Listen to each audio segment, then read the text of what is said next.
We want to introduce you tonight to Peter Ash. He's a Canadian on a life-saving mission in Africa. He's working to help Tanzanians targeted for the color of their skin, hair, and eyes. Albinos are frequently attacked, their body parts seen as valuable for witch doctors. David McGuffin followed Ash on a recent visit to Tanzania as he tried to make a difference.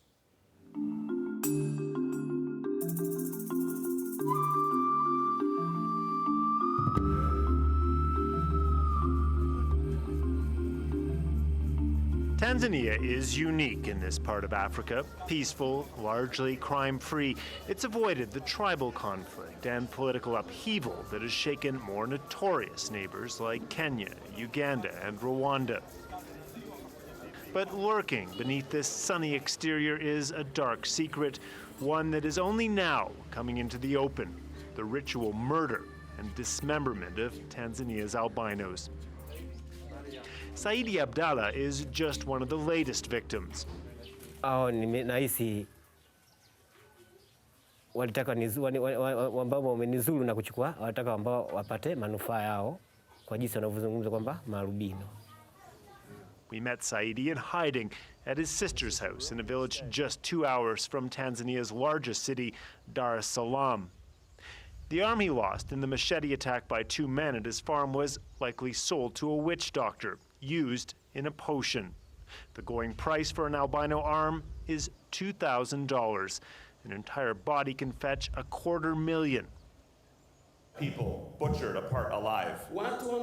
For Canadian Peter Ash, changing this reality has become a personal crusade. Albinos are not evil. They are not a curse. They're not from the devil. They are God's children.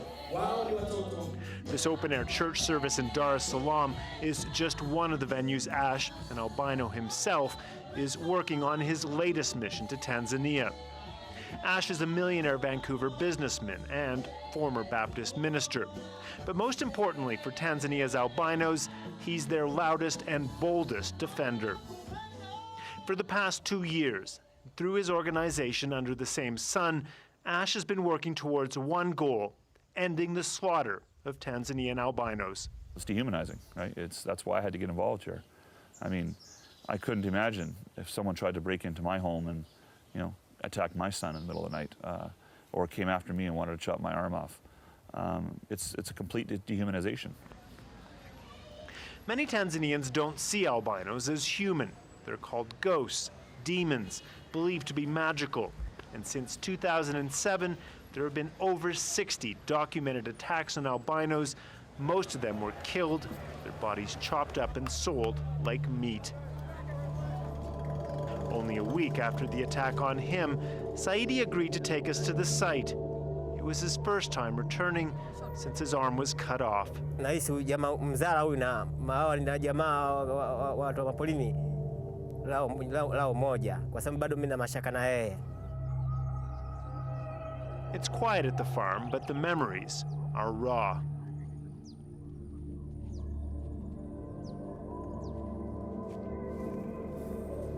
Ghafla tu nasikia watu wa Kimasai wametokea huko ambao mulani. Bwana mzungu, tunaomba tumbaku.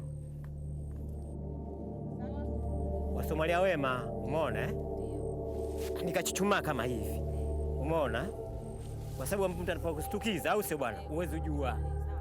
Nasikia kwamba kasituka pia ni kama kastukiza hivi yani. Nika nguka chini, piga tena. Mimi ndo alafu kapiga tena hapa. Umeona? Ghafla mmefahamu hizo kupotea pale. Kupotea. Uzinduka tu ghafla ndio anakuta mkono hamna. Washachukua. 10. It's believed the albino gene first occurred in Tanzania. The rate for albinism is 10 times higher here than in most countries. Even without the ritual attacks and murders, the life of an African albino is short and painful. Tanzanian oncologist Dr. Jeff Luende is one of the world's foremost experts on albinism. They have a genetic defect which makes them unable to manufacture melanin, which is the black color. When they get exposed to sunlight from when they're young, they damage their skin over time. The skin is so unhealthy that it starts forming cancers, and they die of cancer. Most albinos here are dead by age 30. Stigmatized, marginalized, attacked. It's a brutal life.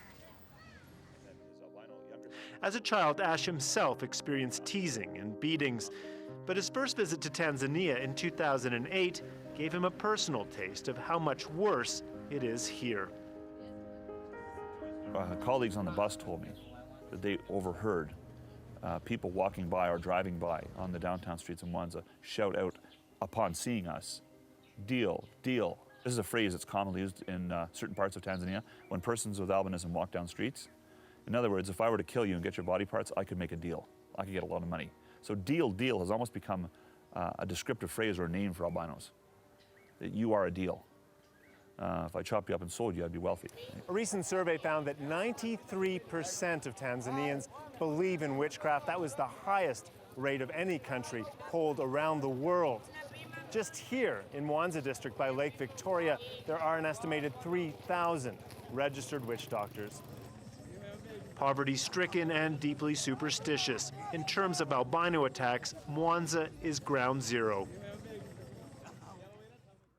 It was seeing this undercover report by the BBC from Mwanza that first prompted Ash to act. Sasa kama mimi siwezi, manake sitaweza kufanya hiyo kazi. Kwa sababu si unajua mimi mwanamke. Sasa namna ya na kuyaua na kupata vile nani. Yapo kwenye miji. Kwenye miji ya watu. Si anazaliwa kwenye miji ya watu. Ash now makes frequent trips to Tanzania, visiting victims, meeting politicians, raising awareness in the country. We don't want these people to just become numbers in a news story, that X number of people have been killed. These are little boys and little girls. These are men and women who, due to no fault of their own, only because of the color of their skin, are being butchered. Today, he's visiting survivors of a recent attack. And I have to say that you and your children are just absolutely beautiful. And I know sometimes, as a person with albinism, maybe you haven't heard that very often. No, I haven't heard that comment before. This is the first time. Rukia tells a story that is all too familiar. Saa 3 ya usiku mtoto alikuwa na upele hapo kwenye nywele, nikamnyoa hapa, nikampakaza dawa. Sasa nilivyotoka kutoka nje ninayo mikono ili nikalale, ndio mtu asiyojulikana nisiyomjua akatokea nyuma huko, akafikia kupiga mgongoni kwa mtoto nilikombeba. She shows the machete scars her baby suffered. Neighbors came to their rescue.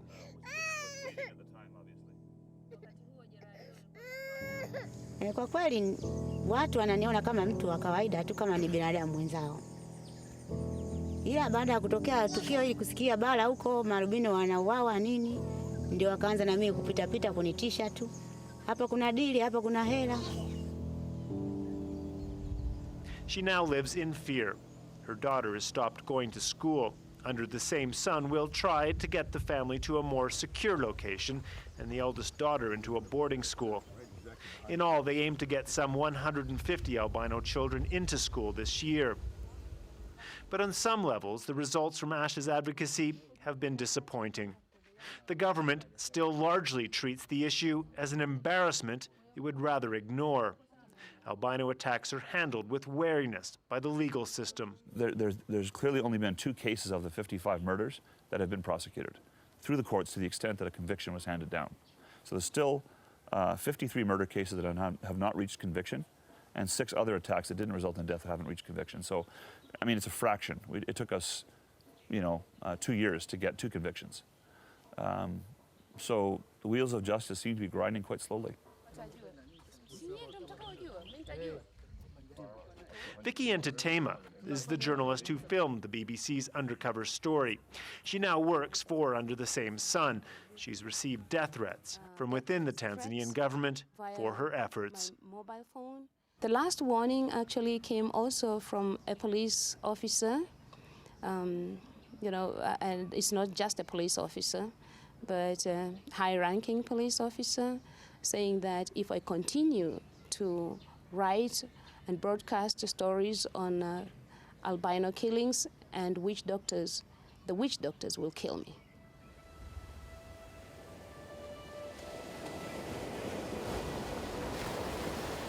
In Mwanza, Ash visits a family whose story deeply moved him when he read about it last year.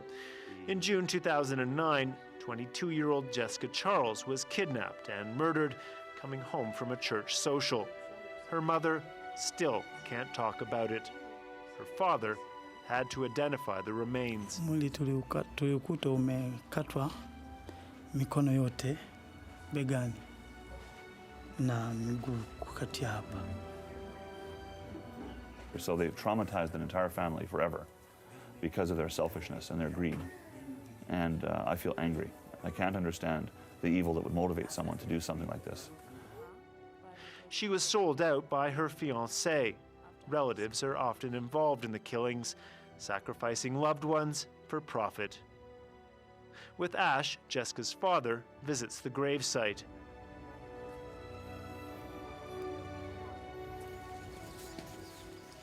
Our Father in heaven, we ask your blessing on Charles, and also your special blessing on Esther. Their hearts are breaking today. And today we give thanks for the life of Jessica. In your name, amen. After 2 years of visits and lobbying, the attacks still continue, but Ash sees progress. Come to the rescue. And this is one thing I think our campaign is resulting in. One trend we've noticed in the last year is we're hearing several cases now of attacks without death. 6 of them, right? Which, although discouraging, the attacks are continuing. The fact that they're not all being killed, and almost always the reason is that villagers come to the rescue.